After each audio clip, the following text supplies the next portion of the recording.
အချိန်ကိုကြည့်လိုက်တော့9 နာရီအိတ်လို့မရတဲ့နေ့တူတူဒီနေ့ကငါစူးစမ်းလိုက်ပါမယ်လေဆိုရဲစိတ်လေးနဲ့ရိုက်ဖြစ်လိုက်တဲ့ vlog လေးပါ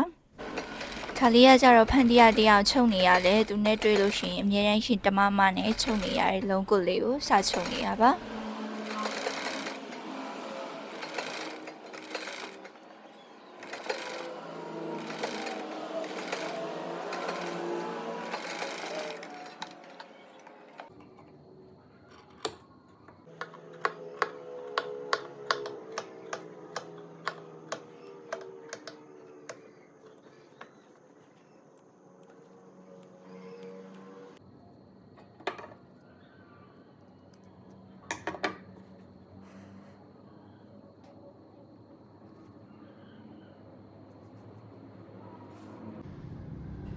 အတပေါက်ချင်းစီကိုလိမ့်လိုမျိုးချုပ်ရမယ်လုံးကုတ်လေးကိုဆက်ပြီးတော့ချုပ်လိုက်ပါအောင်မယ်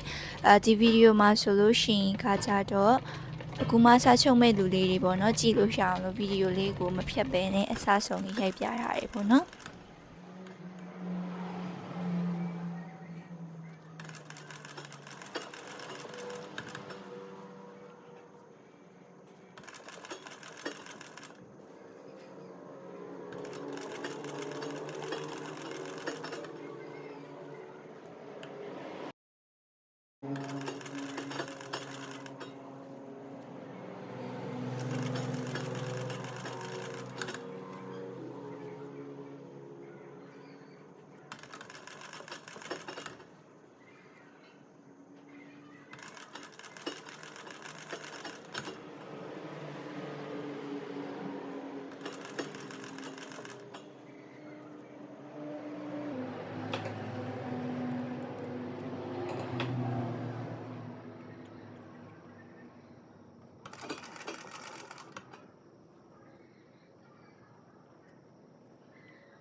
ပြင်မှာကြည့်ရင်တော့အမှန်တကယ်လှတဲ့လုံးကုတ်လေးဆိုပေမဲ့ဗီဒီယိုထဲမှာတော့လုံးတလူလိုမလုံးတလူလိုဖြစ်နေပါတယ်။ဘာပဲဖြစ်ဖြစ်ချုပ်လုပ်ပြီးသွားပြီဆိုတော့ဒီလောက်ပါပဲเนาะနောက်ဗီဒီယိုတွေမှာပြန်ပြီးတော့တွေ့ပါမယ်။